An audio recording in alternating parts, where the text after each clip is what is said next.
ರಾಜ್ಯ ಸರ್ಕಾರದ ಮಹತ್ವಾಕಾಂಕ್ಷಿ ಗೃಹಲಕ್ಷ್ಮಿ ಯೋಜನೆಗೆ ಸಂಬಂಧಿಸಿದಂತೆ ಹೊಸ ಮಾರ್ಗಸೂಚಿಯನ್ನು ಪ್ರಕಟಿಸಲಾಗಿದೆ.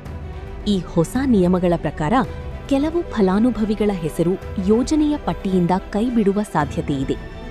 ಹೊಸ ಮಾರ್ಗಸೂಚಿಯ ಪ್ರಕಾರ ಗೃಹಲಕ್ಷ್ಮಿ ಯೋಜನೆಗೆ ಅರ್ಜಿಯನ್ನು ಬೆಂಗಳೂರು 1, ಕರ್ನಾಟಕ 1 ಹಾಗೂ ಗ್ರಾಮ 1 ಕೇಂದ್ರಗಳಲ್ಲಿ ಸಲ್ಲಿಸಬಹುದಾಗಿದೆ.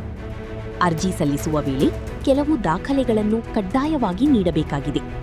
ಮನೆಯ ಯಜಮಾನಿಯ ಹೆಸರು ಮತ್ತು ಆಧಾರ್ ಸಂಖ್ಯೆ, ಬ್ಯಾಂಕ್ ಖಾತೆಯ ವಿವರಗಳು, ಜಾತಿ ಮತ್ತು ಆದಾಯ ಪ್ರಮಾಣಪತ್ರ ಹಾಗೂ ಬ್ಯಾಂಕ್ ಖಾತೆಗೆ ಆಧಾರ್ ಲಿಂಕ್ ಆಗಿರುವ ಮಾಹಿತಿಯನ್ನು ಸಲ್ಲಿಸಬೇಕು.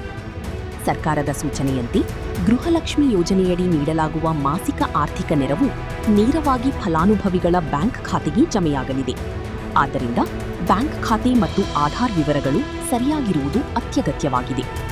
ಇದೇ ವೇಳೆ ಅರ್ಹತಾ ಮಾನದಂಡಗಳನ್ನು ಪೂರೈಸದವರು, ತಪ್ಪು ಮಾಹಿತಿ ನೀಡಿದವರು ಅಥವಾ ಅಗತ್ಯ ದಾಖಲೆಗಳನ್ನು ಸಲ್ಲಿಸದವರ ಹೆಸರು ಯೋಜನೆಯ ಪಟ್ಟಿಯಿಂದ ಕೈಬಿಡುವ ಸಾಧ್ಯತೆಯಿದೆ. ಹೀಗಾಗಿ ಫಲಾನುಭವಿಗಳು ತಮ್ಮ ದಾಖಲೆಗಳನ್ನು ಪರಿಶೀಲಿಸಿಕೊಂಡು ಅಗತ್ಯವಿದ್ದರೆ ತಿದ್ದುಪಡಿ ಮಾಡಿಸಿಕೊಳ್ಳುವುದು ಉತ್ತಮ. ಒಟ್ಟಾರೆ ಗೃಹಲಕ್ಷ್ಮಿ ಯೋಜನೆಯ ಸೌಲಭ್ಯಗಳನ್ನು ನಿರಂತರವಾಗಿ ಪಡೆಯಲು ಸರ್ಕಾರದ ಹೊಸ ಮಾರ್ಗಸೂಚಿಗಳನ್ನು ಕಟ್ಟುನಿಟ್ಟಾಗಿ ಪಾಲಿಸುವುದು ಅಗತ್ಯವಾಗಿದೆ. ಹೆಚ್ಚಿನ ಮಾಹಿತಿಗಾಗಿ ಸಮೀಪದ ಸೇವಾ ಕೇಂದ್ರಗಳನ್ನು ಸಂಪರ್ಕಿಸಬಹುದು. ಕರುನಾಡು ಟೈಮ್ಸ್ ಚಾನೆಲ್ನಲ್ಲಿ ಸುದ್ದಿ ಮತ್ತು ಜಾಹೀರಾತು ನೀಡಲು ಈ ನಂಬರ್ಗೆ ಕರೆ ಮಾಡಿ.